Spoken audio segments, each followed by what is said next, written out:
सुस्वागतम आणि सर्वांना नमस्कार। आज 20 फेब्रुवारी 2025 गुरुवार।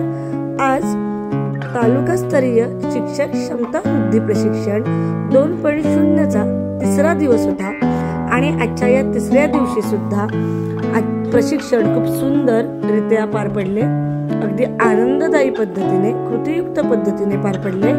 तज्ञ मार्गदर्शकांनी आम्हाला खूप सुंदररित्या आणि सखोल असे मार्गदर्शन केले, आमच्या शंकांचे निरसन केले आणि आज गटकार्य सुद्धा आमची पार पडली, त्याच्यावर चर्चा सुद्धा झाली आणि अशा प्रकारे आजचा जो हा तिसरा दिवस होता तो खरंच आनंददायी पद्धतीने पार पडला आणि आजच्या दिवसाची सुरुवात सुंदर अशा प्रार्थनेने सुद्धा झाली। चला तर देवाचे मंदिर विद्यालय माझे देवाचे मंदिर, देवतांच्या मूर्ती अनेक सुंदर, देवतांच्या मूर्ती अनेक सुंदर, देवतांच्या मूर्ती अनेक सुंदर, देवतांच्या मूर्ती अनेक सुंदर।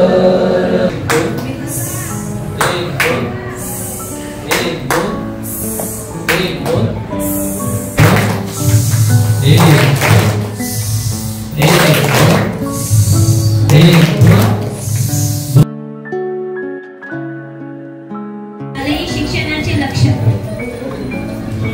रचना त्याचे काय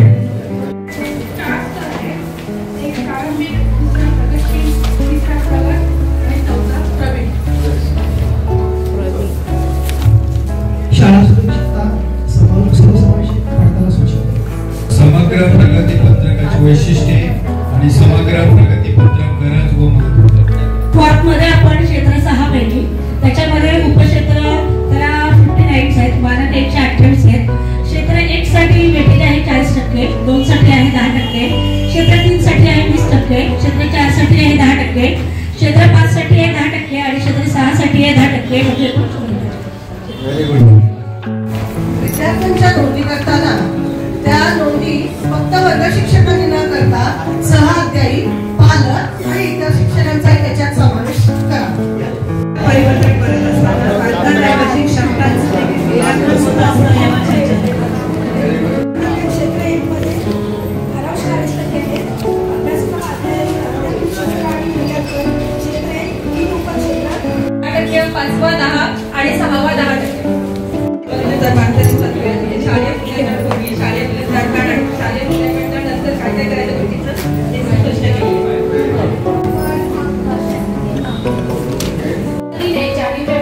संवेदनशीलता आणि सृजनशीलता या पद्धतीने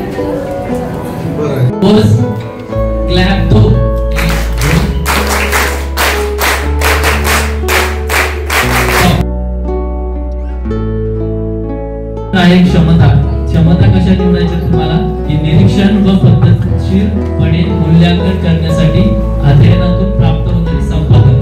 आता अध्ययनामधून काय प्राप्त होणार आहे त्याचं संपादन तुम्हाला साध्य झालं पाहिजे। त्या निवडून त्याच्यामधून मग तुमची कृती आणि त्याच्यानंतर तुमची ती वर्णन विधान म्हणजे रुब्रिक्स जे निकष आहेत ते तुम्ही त्यानुसार जायचं आहे। एवढं कळलेलं आहे प्रवाहामध्ये खालचा टप्पा आहे, नंतर पर्वत, नंतर आकाश, परत मूल्यांकनाचे प्रश्न, पुस्तकाला कोपरे किती, वर्गातील चौकोन किती, वस्तूंची नावे सांगा, अशा प्रकारे प्रश्न विचारते।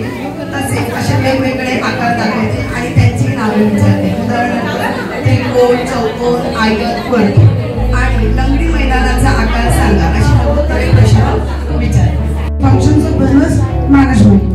सेकंड इज क्षमता।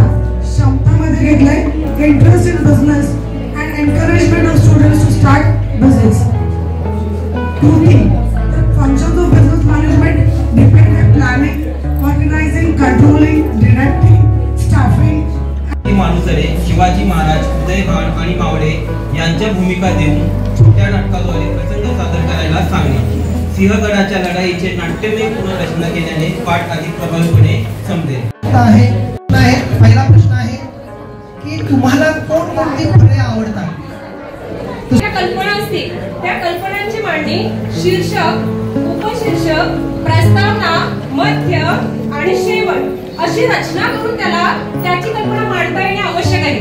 त्याला मांडता येते पण या 5 पॉइंट मध्ये त्याला जी कल्पना सुचेल सणाविषयी ती क्रमबद्ध पद्धतीने त्याला मांडता येणे आवश्यक आहे. ज्ञानज्योती सावित्रीबाई फुले गट आमच्याकडे स्तर आहे पूर्वतयारी स्तर. त्या अंतर्गत आम्ही इयत्ता 4थीचा घटक निवडलेला आहे. होय मी सुद्धा. त्यामध्ये प्रथम अभ्यासक्रमाची ध्येये दैनंदिन जीवनात परस्पर संवादासाठी प्रभावी संभाषण कौशल्य टिकवून ठेवणे, कल्पना व्यक्त करण्याची त्याची मौखिक क्षमता वाढवणे हे आमच्या या घटकांतर्गत अभ्यासक्रमात 1.2 दैनंदिन जीवनात कविता, कथा, संभाषण ऐकतो आणि त्यातील महत्त्वाच्या कल्पना शोधतो. दुसरी, कथन केलेली वाचलेली कथा समजून घेतो आणि त्यातील कथा या साहित्य प्रकारातील वेगवेगळे पैलू, पात्रे ओळखतो. या घटनासाठी पाठ आहे होय मी सुद्धा कृती की सगळ्यात अगोदर शिक्षक पाठाचं प्रकट वाचन सादर करतात. त्यानंतर हल्ली आपण म्हणतो की सगळ्याकडे डिजिटल युग आहे, यासाठी आम्ही दृकश्राव्य साधनाचा वापर करून टीव्हीवर आपण जे अभ्यासक्रम आपले टाकलेले असतात त्याच्याद्वारे विद्यार्थ्यांना वाचन ते सुद्धा एकदा करून देणार आहोत. त्यानंतर कथेमध्ये जी पात्र आहेत त्या पात्रांची ओळख करून घेणार आहोत. त्यानंतर त्यांना कथेचा सारांश सांगणार आहोत. त्याचबरोबर कथेमध्ये जी मूल्य आलेली आहेत त्या मूल्यांची त्यांना ओळख करून देणार आहोत. आणि त्यानंतर कथा कशा प्रकारे सादर करायची असते म्हणजे आपण म्हणूया की एक संभाषण जे असतं त्या पद्धतीने सुद्धा आणि नाटक पद्धतीने आपण जे सादरीकरण करतो त्या पद्धतीने सुद्धा त्यांना कल्पना करून दिली. प्रारंभिक मध्ये येईल इतरांच्या सांगण्यावरून कथा ऐकतो. प्रवीण मध्ये कथा वाचनाचे महत्त्व समजतो आणि प्रगत मध्ये इतर कथा वाचतो, इतरांनाही कथाकथन करण्यास प्रवृत्त करतो. आशय समजून घेत नाही आणि प्रवीण मध्ये आहे कथेतील आशय मूल्य समजून घेतो आणि इतरांनाही सांगतो. इथे विद्यार्थ्यांना दिशा चक्र दाखवायचं आहे. हा पाठ घेऊ शकतो वर्गामध्ये, कोपऱ्यामध्ये. तर माझ्या मते प्रत्येक वर्गामध्ये दिशा आणि उपदिशांचं स्पीकर लावायलाच पाहिजे. पांढरा सदरा गळ्यात असतो स्टेथोस्कोप, तपासून औषध देतो, गोळ्या देतो. सांगा सांगा मी कोण, सांगा सांगा मी व्हेरी गुड.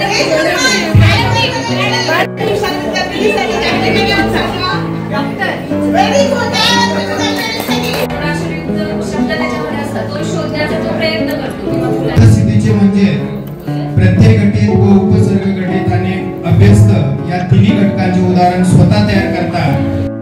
तुम्ही समग्र प्रगतीपत्रक तयार केलेलं आहात. 360 डिग्रीचं मूल्यांकन झालेलं आहे विद्यार्थ्यांच्या आणि प्रत्येकाने विषय पाठ्यपुस्तक निवडला. तोही अगदी प्रत्येकाचा वेगळा होता. स्तर वेगवेगळे निवडलेले.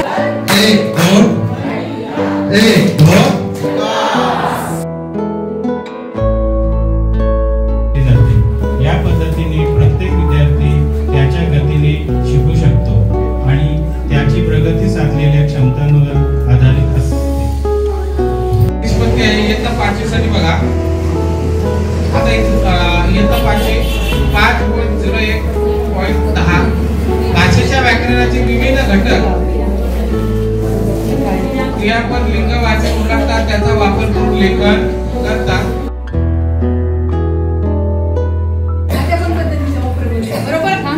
नंतर अध्ययन अनुभव वर्गातील टेबलाचा, कपाटाचा किंवा फळाचा ज्या वस्तू किंवा पीठ वगैरे असते त्याची कसं काढायचं, क्षेत्रफळ आणि परिमिती ही समजावून द्यायची. आणि मूल्यमापन तर वर्गाचं क्षेत्रफळ काढ, घराण्याचे क्षेत्रफळ काढ किंवा तुझ्या घराचं क्षेत्रफळ काढ. हे मूल्यमापन त्याला सांगू शकतो. जर समजलं तर किंवा परिमिती आणि शाब्दिकरण अनुधावन म्हणजे पालो, मग त्याला शाब्दिक उदाहरण द्यायची आणि जर त्याने सोडवलं तर आपली अध्ययन निष्पत्ती म्हणजे क्षमता प्राप्त.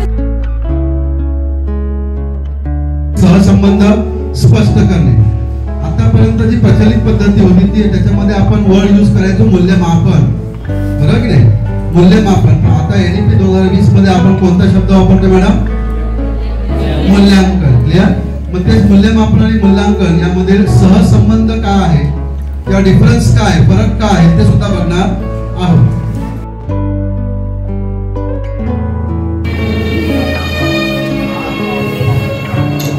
आपके पास 30 सेकंड है बोर्ड पे लिखे हुए शब्दों का मतलब समझाना. आप चाहे तो किताब का इस्तेमाल कर सकते हैं. जिसे जवाब मिलेगा वो हाथ ऊपर करेगा. देखते हैं कौन फर्स्ट आता है और कौन लास्ट.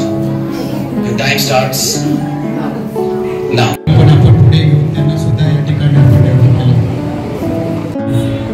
आणि जे दुसरं चित्र आहे इव्होल्युशन, हे चालू अध्यापन पद्धतीतलं आहे, जेणेकरून आपल्याला ही पद्धत बंद करून मूल्यांकन पद्धत अंमलबजावणी करायची. अशा तऱ्हेने आज प्रशिक्षणाचा 3रा दिवस होता आणि या 3ऱ्या दिवशी सुद्धा आम्हाला अनेक विषयांवर खूप सुंदर आणि अभ्यासपूर्ण आणि सखोल असे मार्गदर्शन झाले की या मार्गदर्शनाचा आम्हाला आमच्या अध्यापनामध्ये आणि यापुढे उपयोग नक्कीच होणार आहे. आणि शेवटी वंदे मातरम या राष्ट्रीय गीताच्या गायनाने आजच्या 3ऱ्या दिवसाची सांगता झाली. धन्यवाद.